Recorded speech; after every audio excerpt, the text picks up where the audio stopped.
If I was to tell you that the I-Pace is actually a 4-year-old model, you'd be kind of surprised. When you look at the lines, the design, the futuristic look of it, if this was launched for later on this year as a brand new car, you'd believe it.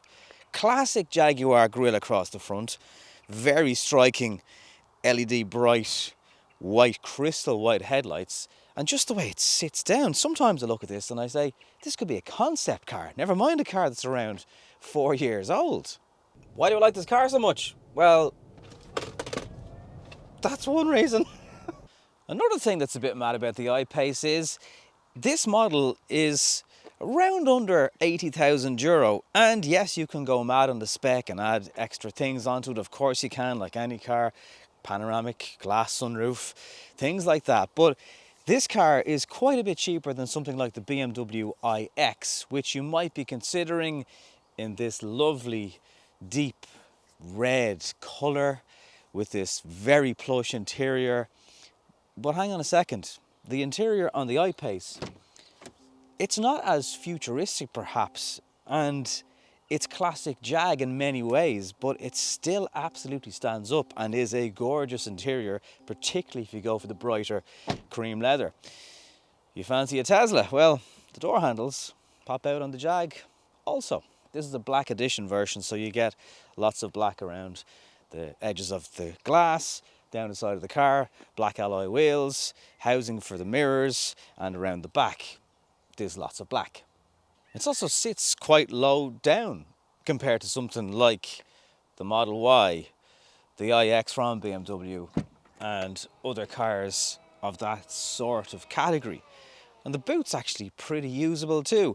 You don't get loads of space to store stuff down here, but you do get a frunk up the top, and you can store your cables in there. They've got shopping hooks and 12-volt charging options, so they've kind of thought of lots of things. Now, it doesn't go particularly deep either, and you can't get any access to, hidden shelves or anything like that. But for loading things in, it's pretty practical and electric.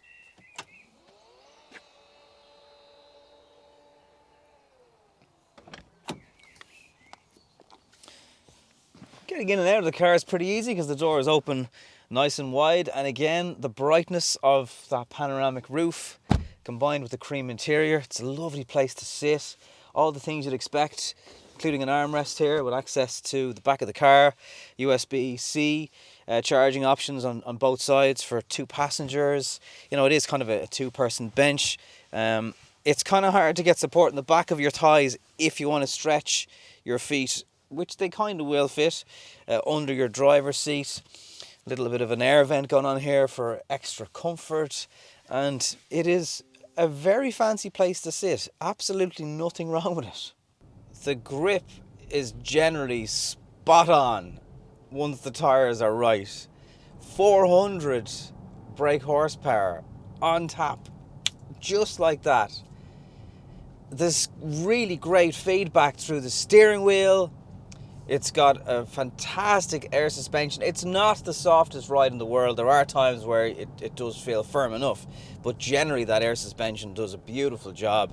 And there's an awful lot of time, if you chucked in some engine noise into this car, you really would forget it's electric, because this is possibly one of the best electric cars I have ever driven. And I've driven the Taycan, most of the Audi e-trons. In fact, the RS GT is coming up on the channel in a little while. It's just such a great car to be behind the wheel of. It's a driver's car, and it just happens to be electric. You can do a 100 kilowatts DC fast charging. If you find a charger like that, you'll get from really, really low kilometers, maybe 30 to over 300 kilometers in about 44 minutes. If you're charging it from a wall box at home, about 13 hours at your 7.2, 7.4 kilowatt charging. And efficiency, we'll cover that in the drive. It really does depend on that right foot, because if you take it anyway to an enjoyable level, the range will quickly eat up. Much like the outside and many other parts of the car, behind the wheel is a pretty gorgeous place to sit. Your displays are really good.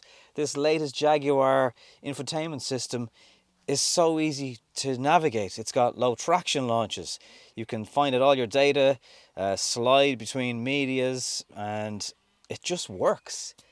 And it's the best compliment you can ever give an infotainment system is it just works. It gives you all the information you want in terms of your range, your driving style, if you want to keep an eye on that, how changing things might impact on your battery consumption, and also what is actually zapping away at the battery is displayed there. So for example, if you've got your demister on or your heated seats, it'll actually show you what are your biggest energy uses. And then, if you like physical buttons, well, knock yourself out, because there's tons of them here, including the 2 displays for the climate control. You tap them and you get into turning on your heated seat function. The air suspension can be slightly raised or lowered, just like that. And back down again. A little bit of sharper handling then comes into play. There's tons of stuff for space and storage and more USB-Cs here. There's also a sneaky one hidden around this side. Don't forget about that. And again, I'm not sitting in a car that feels 4 years old. Oh, and the reversing camera is one of the clearest I have ever seen. And you can wash it with some washer fluid. It loves corners. Yes, it's 2.2 ton. And you do feel that. But it's a very enjoyable car to drive. Energy consumption, about 27 kilowatt hours per 100 kilometers is what I'm getting. And you have an 84 usable battery. So let's do the maths on the fly, and it's about 300 kilometers. But I've been driving this car since the start of the week. I haven't put any charge into it. And just over half battery full. And I am at just under 200 kilometers. But that really is just an estimate. It's not going to be accurate to the exact kilometer, because I'm not on a motorway now. I'm doing 60 kilometers in a 60 zone, and if I were to floor that and consistently floor that, that's obviously going to drop a little bit. But my point is, I haven't seen it below 20 at all. So it's kind of hard to have any vehicle with 400 brake horsepower and not for it to be a little bit thirsty, you know. You can take it easy, of course, there's eco modes and stuff like that, but the temptation is always there to have some fun when you know what you have under your right foot. Like into a roundabout, chuck it around, it just barely budges, you know, and the brakes are also excellent. It can come to a stop just as quick as it can go, which is kind of important. Definitely not as big as things like the BMW iX, either outside, you know, the physical presence of the car, or inside. And it does kind of feel more squatted down on the ground if you don't want that higher up feeling. But like, the acceleration is just phenomenal. Like it would just blow you away how quickly the thing shifts for such a heavy car. Green light, floor it. Hello! I guess that's why it's using a bit more energy. What's the turning circle like? I'm about to find out in live detail. Well, that's good. I like that. Yeah. Total driver's car though, and it is worth, hopefully by you finding this video, you're either interested in the I-Pace or you just stumble upon it on your electric car journey. There's lots of offerings from BMW, Mercedes, Audi, all the premiums, and I just feel that maybe the I-Pace is just not quite there in terms of people's top of mind, you know, awareness. But if you want to go electric, you want something that looks pretty bloody good and is genuinely a very, very sharp and entertaining and engaging electric car to drive, then you have to put this on your shortlist. The I-Pace, what a fantastic electric car. Where are they going to go next with it? Because this is actually going to be pretty hard to beat. And there's so much of this car, I mean, it's a revised model, but essentially it is a car that's been around 4 to 5 years. It still puts it up to so many electric cars that have just launched today. Well done, Jaguar. Thanks for watching.